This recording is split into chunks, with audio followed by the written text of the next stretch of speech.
and perform all of the duties that may be prescribed by law upon me as mayor of the city of Chattanooga.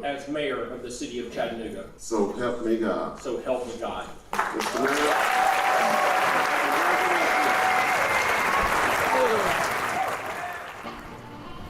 The first day of a new administration offer us a time to reflect on where we've been as a community, where we are today, and what the next chapters of the Chattanooga story should be. Each of us has our own narrative. Together, they make up the story of our community. We each have the power to write our own story. The story of our city is important, but we will be at our best when we have the tools, the chance, the opportunity to craft our own narrative and our own ending. Our priorities are therefore clear. The city must focus on public safety, economic and community development, and youth development. Youth development is a central part of this strategy. For too long in our community, we have pointed fingers rather than raising hands when asked who is responsible for educating kids in our city. Today, I raise my hand as mayor and say the city is ready to do its part.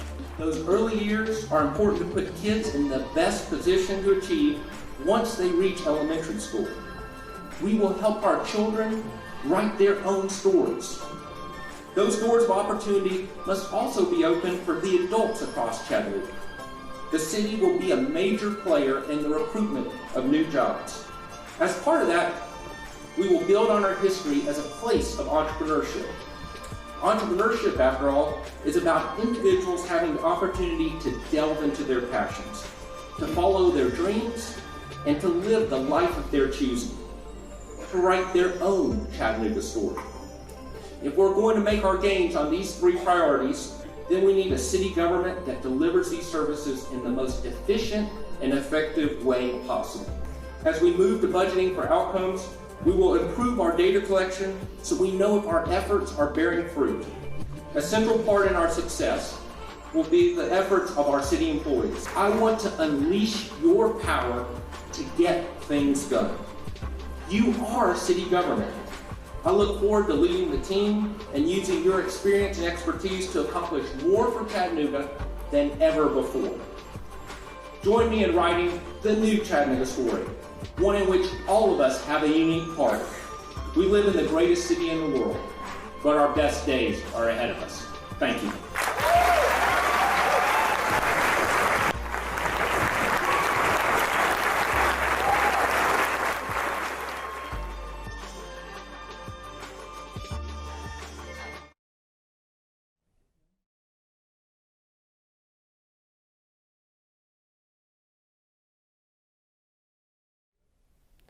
Good evening. Let me begin with sincere appreciation. I could spend this entire speech thanking the many people who've helped me and our city. And nonprofits, foundations, and businesses, and the civic, governmental, and private sector, so many Chattanoogans have stepped up when I asked and when I didn't. The city and I owe you an enormous debt of gratitude. Our talented educational leaders like Steve Engel, Rebecca Ashford, and Brian Johnson are integral to our progress. The Benwood, Lyndhurst, McClellan, Footprint, Osborne, and Community Foundations have graciously listened to our many requests. In meeting after meeting, the Chamber of Commerce, River City Company, Urban League, United Way, and Enterprise Center volunteer to take on whatever role is needed at the moment. And faith leaders from every denomination have comforted me and the city in crisis while providing inspiration and encouragement week after week. City council members tirelessly show up every Tuesday, taking on tremendous responsibility without a lot of glory. Chip Henderson, Jerry Mitchell, Ken Smith, Darren Ledford, Russell Gilbert, Carol Burrs, Erskine Oglesby, Anthony Bird, and Demetrius Coonrod. And in the first term, Larry Groen, Chris Anderson, Moses Freeman, and Yusuf Hakim. If you look at the headlines from the last 8 years, you will be hard-pressed to find any of the paralysis or polarization that can plague other governments. We've shown how a democracy is supposed to work, not always agreeing, but ultimately coming together on behalf of our community. Thank you. Jim Coppinger has been a trusted partner since I came into office. For our city to grow economically, we have to be on the same page with county government, and that consensus has occurred time and again. Thank you. To the many employees of city government, I wish everyone could witness your dedication and ingenuity on a daily basis. The list of their accolades and awards, like a fire department rated in the top 0.5% of all departments in the country, a library called the Model for this century, the first public works that's certified in our state, our head of IT named City Executive of the Year. It's lengthy. Every week I call city workers because I've heard a remarkable story about what they've done. Transportation crews who've saved us money through striping lanes themselves. A sanitation worker seeing a woman who fell and helped her to the hospital. Or a staff member at a YFD center spending extra time helping a child struggling to read. And then there are the people I get to work with every day, the members of my office and administrators. They are smart and talented and hardworking. You can't find a better bunch anywhere. Thank you so much to all of you for what you've done to help me and our city. Finally, a note to my family and friends. In any job, you need the support of the people closest to you, and this one is no different. My parents and friends have answered every call. And now for more than a decade, my family has shown up to photo shoots and chicken dinners and states of the city.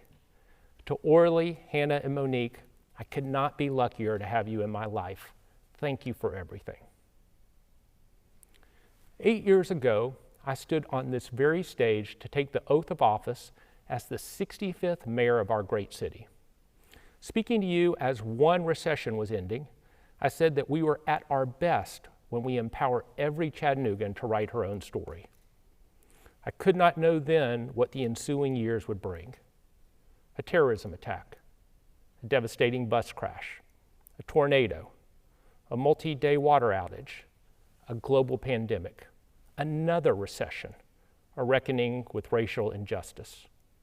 And yet, here I stand again and return today to the words I uttered 8 years ago. When we ensure that every Chattanoogan has the tools and the power to write her own story, we change the arc of our city. I know this to be true because I've seen it. We have built and revitalized parks in Eastlake and Alton Park, as well as in the heart of our downtown. We've made sure that every Chattanoogan who fought for our country doesn't have to fight to have a roof over their head.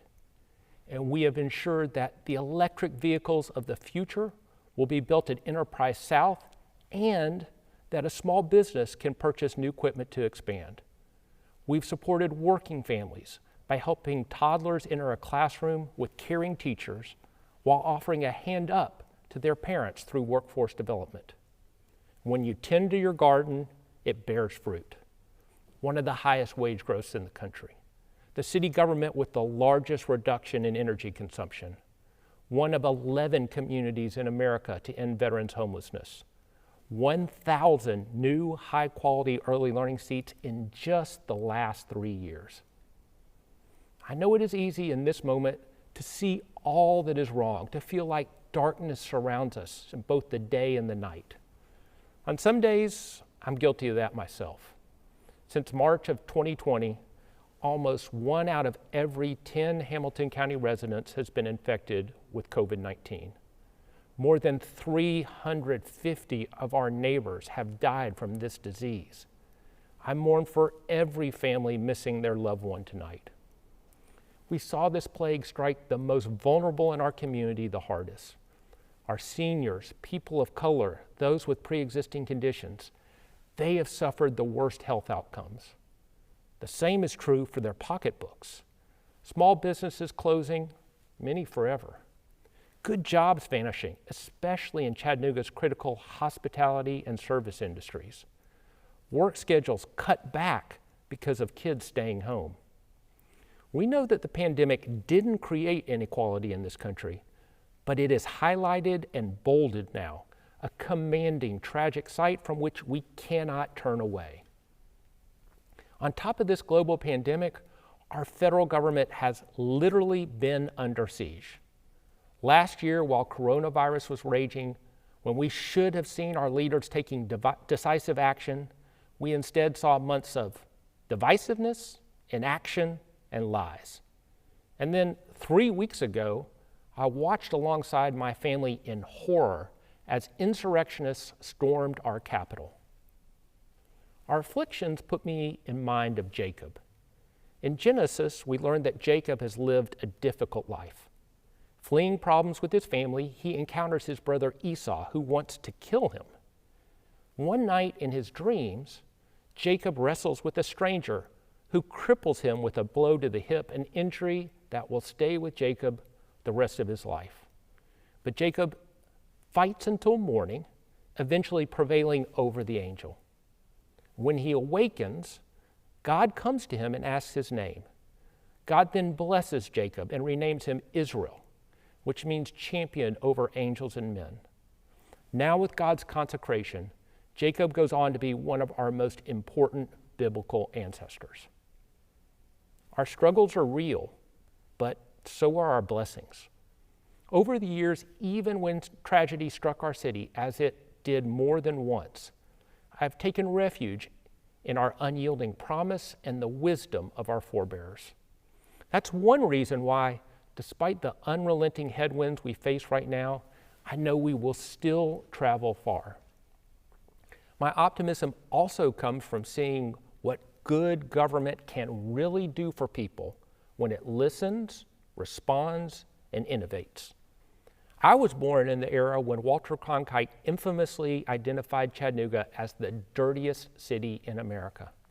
Now, our pristine natural beauty graces the cover of magazines and newspapers all over the globe.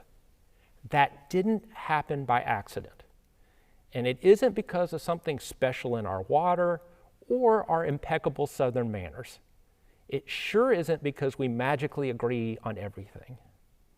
No, it has happened because good people of all political parties, races, genders, neighborhoods, and income brackets have joined forces to build a better city. So it has been, and so it will be. We are the architects of our own renewal. That process begins when we put more power in the hands of our residents.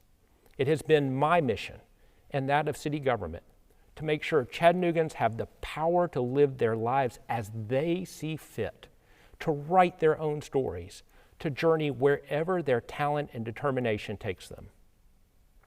That includes meaningful input into government. In the weeks before I took office 8 years ago, I hosted a series of meetings about the future of our city with more than 500 people showing up each night. I listened to what they had to say, and I learned so much. I then asked civic leaders, not politicians or bureaucrats, to helm Chattanooga forward, a year-long process that surfaced some of my proudest achievements, including the launch of a new innovation district, the creation of the Tivoli Foundation, and a plan for a revived Miller Park district. Soon, I pulled together new groups like the Mayor's Youth Council, the Council for Women, and the Council on Livability and Aging to make sure that I never lost sight of the people's priorities as we moved ahead. The more we listened, the more we learned. And the more we learned, the harder we push for change. Our councils converted discussion into action. A Justice Committee worked with our state legislators to pass a bill to prevent victims of domestic violence from being evicted from their homes. Teens pushed to involve more high schoolers in elections, including time off to vote and work the polls. And when COVID hit, our senior citizens made calls to those most at risk from being shut in, reaching a hand out when many of us were closing our doors to the world around us. When people feel the power to act, our city changes. Take Michael. Michael loved his Battery Heights neighborhood, but was disappointed that more community members weren't engaged. So he attended a leadership roundtable put on by city government and learned about the grants available to every neighborhood. He applied and received funding, using it to print door hangers filled with the area's history and instructions on how to get involved. Plus, he ran for neighborhood president, and he won. And now he sees more people showing up for meetings, plotting out Battery Heights' future. That encouragement to speak up and to act forever changes our city. That's why I believe that the turmoil we saw last year as a result of the murder of George Floyd, Breonna Taylor, and others, as bitterly painful as that was for so many people, will ultimately make our country stronger, better, and more just. Black Lives Matter protesters demanded a reckoning with generations of racial injustice that pervade our society. While some in our city and country push back loudly, let me tell you one thing I know. We will never solve problems in silence. You don't have to agree with every demand of every protester to know that a more just and humane society is needed. We owe it to ourselves to acknowledge where we have come up short, debate how to resolve it, and implement thoughtful solutions. At city government, we were confronting racial injustice long before last spring. For years, our police department has been at the forefront of overhauling policies to keep all Chattanooggans in every neighborhood as safe as possible and to minimize negative interactions between officers and residents. Every cadet has participated in a community immersion project, so officers are more embedded in and responsive to marginalized communities. The department and city government have also been unafraid of giving an unvarnished picture of our progress, earning national recognition for our racial equity and policing dashboard. Beyond just policing, though, we've made City Hall a place that celebrates inclusivity and puts it into practice. Our Styles L. Hutchins Fellowship recruits, retains, and nurtures young Black talent in our city. We improved our minority vendor percentage 6 times over. And we launched Kiva, a micro-lending platform that gives minority entrepreneurs access to the capital they need to grow their business, but can't find anywhere else. We are not perfect, far from it.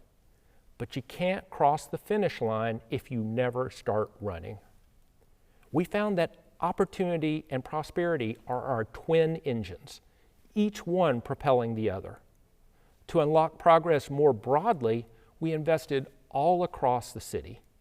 When Hickson residents were upset about North Point Boulevard, a private street city government didn't even own, we worked with the owners to acquire and then rebuild it.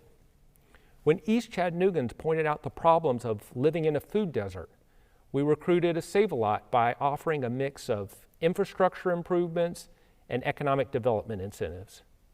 And when we heard about the need for smaller, quicker improvements, we created the Neighborhood Reinvestment Fund, which we use for amenities like a new playground at Toccoa Park and streetlights off of Highway 58.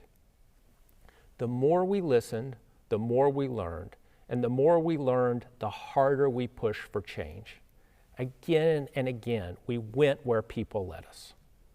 And across the city, Chattanoogans who show up for work every day, hoping to live a middle-class life, were telling me they faced the challenge of a city experiencing growth and success, higher and higher housing prices.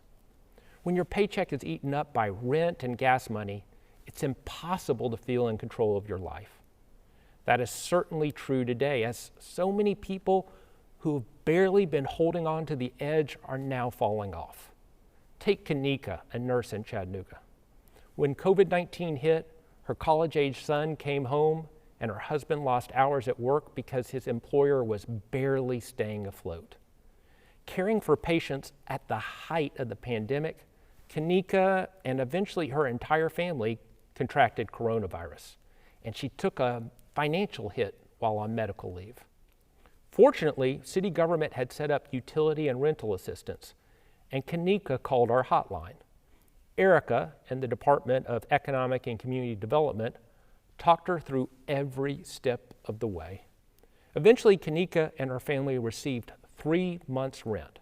And with her situation settled, Kanika went back to work full-time, her son entered online classes, and her husband is out seeking work. Now, while the ground beneath Kanika's feet is more settled, we have to build a foundation for more of our neighbors.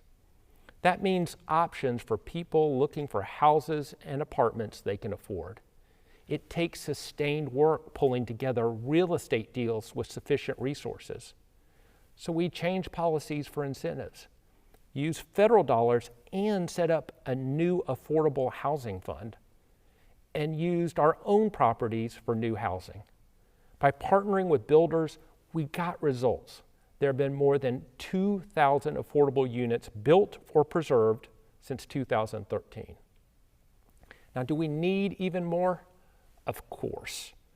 But I would be lying to you if I said there was enough money in our city budget to do everything you or I considered important.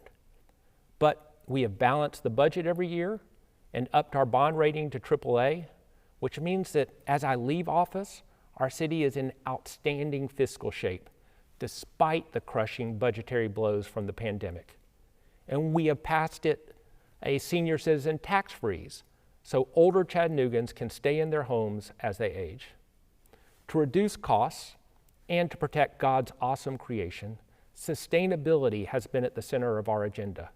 We modernized our building, earning honors from the U.S. Department of Energy for shrinking our carbon footprint more and more quickly than any municipal government in 2018. Since then, the airport has become the first in the country to be powered 100% by renewables, and we just opened a solar array at the wastewater treatment plant. These initiatives have already saved taxpayers more than $5 million. That fiscal responsibility keeps our tax burden low and lets us invest in the things that matter most, like keeping people safe. It's certainly hard to feel in control of your life when you don't feel comfortable walking down your own street. During my first election, the most common complaint I heard was about gang violence. So immediately after taking office, we implemented the Violence Reduction Initiative, which starts from the conviction that there is no such thing as a bad neighborhood. Instead, there are a small number of individuals responsible for most of the violence in our city, and we should train our attention on those causing the harm. To assist our efforts, we bought new technology to identify the guns used in shootings, stood up a real-time intelligence center, and partnered with the United States Attorney to employ a prosecutor solely for local violent crimes. And the number of gang shootings in our city came down sharply. Several years ago, we had 73 group member involved shootings in a year. Over the last 3 years, we are averaging 26. That means gang shootings have declined 64%. Now, I know that 26 gang shootings in a year is still 26 more than we want. And in the last 8 years, I've made too many phone calls to too many families, consoling a mother about her son or daughter, hearing about a life cut short, a promise unfulfilled, to proclaim victory. But we should still appreciate the reductions we've made. While other types of gun violence have accelerated here and around the country, this change shows we can make an impact with focus and resources. Plus, we now assist those who've been affected by violence. Our Victim Services Unit, created in 2016, works closely with Chattanoogans who have suffered the pain of violent crime. And fulfilling a dream long in the making, we started a family justice center and then built a beautiful new facility in Brainerd to house it. Domestic violence victims shouldn't have to live the rest of their lives scarred by their tormentors. By bringing the services they need together under one roof, we can help them thrive as survivors instead. Their empowerment is good for our entire city. A woman who has survived an abusive relationship can now be a better mother, worker, and friend. She has more control over her life, and that benefits everyone. Our connections to each other are a driving force behind our momentum. We sometimes catch ourselves in a political debate where it sounds like, if you win, I lose.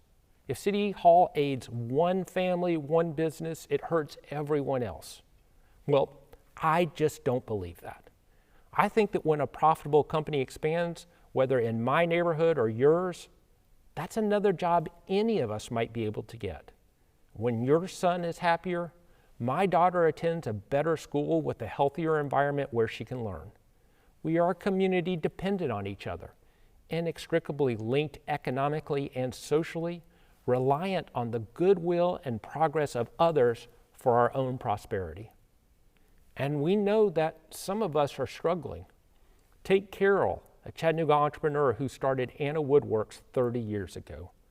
A skilled designer and woodworker, Carol specializes in custom cabinetry and furniture. Her customers are mainly seniors, so when social distancing began, her work dried up because many people didn't want a contractor in their home. Carol reached Kim on our economic development staff, explaining that she could lose everything, 3 decades of hard work, without some kind of help. Kim worked with her to collect all the documents she needed to apply for our small business assistance, and a few weeks later, Carol got approved for a $25,000 bridge loan. It's not all clear sailing, especially when an employee has to quarantine because of COVID. But Carol is putting her business back together again, once again charting her own path. And this is what business owners, large and small, do in our city every day. They fight to build middle-class jobs for themselves and their employees. And that's why I pushed city government into economic development, something it had previously avoided. For the first time, we went beyond the traditional route of relying only on tax cuts for big corporations. Knowing that the products of the future should be invented here, we established an innovation district, the first in a mid-sized city, and recruited valuable high-income jobs. And recognizing the powerful job-creating potential of our small business sector, we created new grants and loans to help those businesses who just need a little capital to redo their roof or replace their HVAC system. Plus, we prioritized infrastructure that leads to middle-class jobs, like our visionary Department of Transportation's revamp of our 3rd and 4th Street corridor to make traffic smoother and unlock new investment. I'm also proud of the way we develop genuine partnerships with our largest employers. One of my favorite memories of the last 8 years is riding in the back of the car with Mayor Coppinger straight from the airport to announce the agreement we had reached with Volkswagen to build the Atlas at Enterprise South. Ultimately, that investment from the city, county, and state would bring manufacturers, suppliers, and thousands of jobs to our area. And if someone got an incentive, we held their feet to the fire. For the first time ever in 2015, we sued a company for failing to live up to the promises they'd made. Between the county and city, we returned $6 million to the taxpayers' coffers. I take the long view that economic development and community development are linked, and bringing jobs to a neighborhood must be paired with improving conditions for the people who live there. That belief is best illustrated by the way Chattanooga is rising in East Chattanooga. Near the beginning of this administration, we purchased the vacant and blighted Harriet Tubman site from the Chattanooga Housing Authority with the goal of putting jobs there. When we demolished the buildings, the contractor agreed to employ workers from that zip code to reclaim the bricks. Later, we asked the Planning Commission and City Council to rezone the property, working in sync with neighborhood leaders. And we waited for the right partner. It wasn't easy, and there were plenty of tough moments along the way. But eventually we inked a deal to bring Nippon Paint to East Chattanooga, the first economic development project for that area in more than 100 years. And part of the tax revenue from both the city and county is dedicated to enhancing the infrastructure that will bring housing and amenities for the surrounding neighborhood. There is no shortcut to progress, but our approach has worked, and we know it because we see it in the data. The last several years have seen a string of headlines about our progress, from higher wages to new and expanding businesses. Our momentum was so strong that at the beginning of last year, Forbes predicted Chattanooga would be the #1 city for new jobs in 2020. Now, we all know 2020 didn't turn out like we thought. Those fundamentals, though, are still there, and we are poised for growth when the economy returns to full strength. We will continue to see results now and in the future if we invest in families. When I first ran for mayor, I said that I would raise my hand for the city to get involved in educating our children, and that's exactly what we've done. While it started with computer reading initiatives and a library card for every Hamilton County student, even those who did not live within city limits, I quickly learned that too many local children were entering kindergarten unprepared to learn. So we went where the need was, building an early learning system for Chattanooga families. I watched parents and children bloom when we started Baby University, which assigned social workers to build relationships with families, make sure the infants are healthy, and connect mothers and fathers to the resources they need.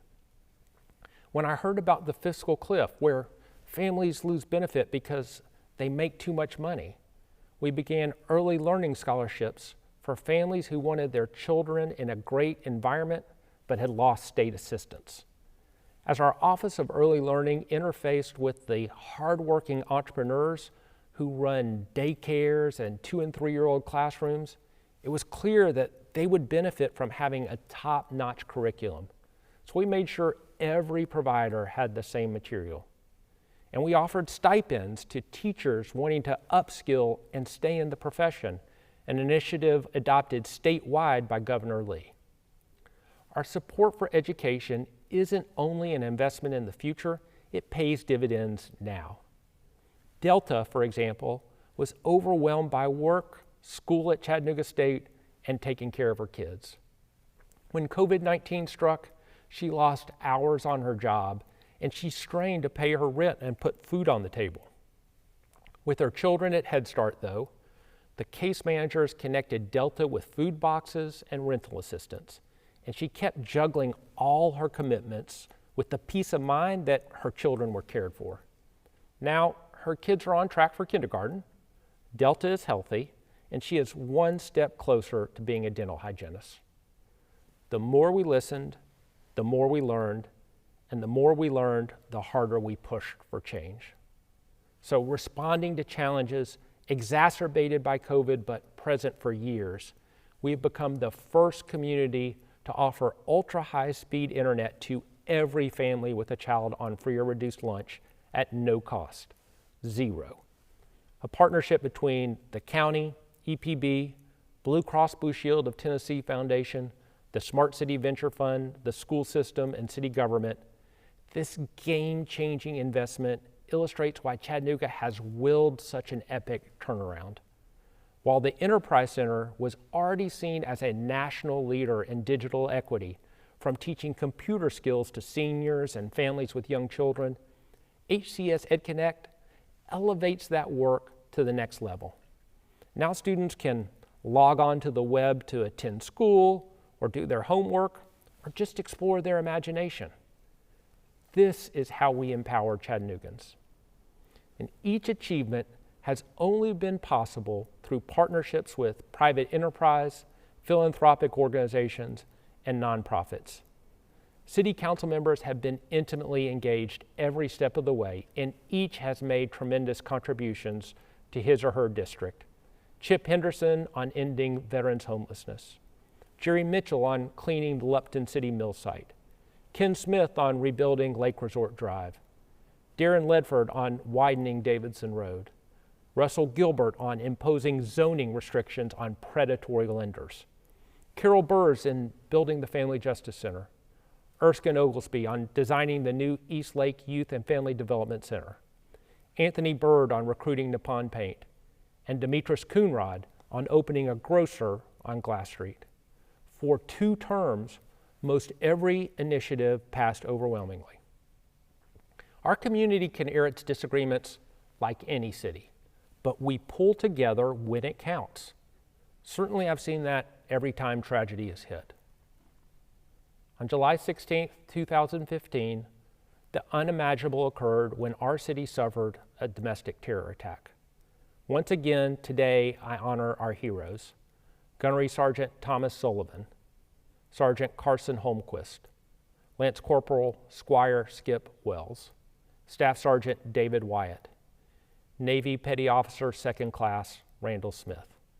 Their lives incomprehensibly cut short. Our city responded not with hatred or vileness, but with compassion and inclusiveness and patriotism. When I visit the beautiful Wreath of Honor, I think of how that evil act spurred a groundbreaking council against hate, which spreads knowledge and information and togetherness to a community that welcomes it. A little over a year later, in November 2016, a bus accident tragically killed 6 Woodmore students and injured more than a dozen more. Our firefighters, public works employees, and medical staff at Erlanger reacted heroically, preventing a horrific catastrophe from being even worse. Community members wrapped their arms around the families, reaching out with food and donations and love. So we know tragedy, we know hardship, and we know how to respond, how not to let those moments be the end of the story, but instead an impetus for the next reinvention of our city. We do it together. After all, a city divided against itself cannot rise. And now, as I address you tonight, life-saving vaccines are being distributed throughout our country, and the end of the COVID nightmare may actually be in sight. Soon we will survey the damage to families and businesses and communities and begin our efforts anew. Which brings me back to Jacob, a man who dealt with his share of tragedy and strife. But he never gave up, wrestling all night long for victory, receiving God's blessing and emerging as a leader. It is never easy. There are disagreements and battles and setbacks. But in those moments, we search for God's blessing and use our victories to build up an entire community. As I stand here tonight, I think of the moments of struggle and success in my own family. My grandfather on my dad's side escaped the pogroms of Lithuania as a child, taking 2 years to travel here, a land of opportunity for those seeking to write their own stories. Once in the United States, he encountered prejudice and a Great Depression. But he also went to public school, learned English, worked alongside a mentor to pick up a trade, and eventually established his own business in our city. My grandmother on my mom's side became a single mother in a time when divorced women were ostracized. She worked as a retail clerk, struggling to make ends meet. But she raised my mother and uncle and sent them to college to make their own way in this world. My mother and father raised my sister and me in the shadow of those experiences.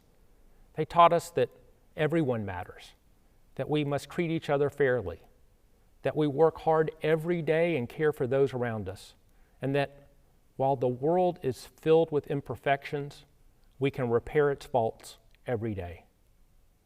I pray that Monique and I are passing along those values to our own daughters. But the values of respect and dignity and service are not exclusive to my family. I've seen them across our city, on every street, and in every neighborhood for the last 8 years. As I leave here tonight, I hope that I've helped make it a little more likely that Chattanooggans can write their own story, to pray where and how they want, to enjoy the place where they live, to work hard but also be able to spend time with loved ones, to raise their children to be independent and happy. It has not been perfect and it has not been easy. But like Jacob, I feel my blessing. I love this city. Thank you for the honor of serving as your mayor. As always, the next chapter of our story will be our best. Thank you.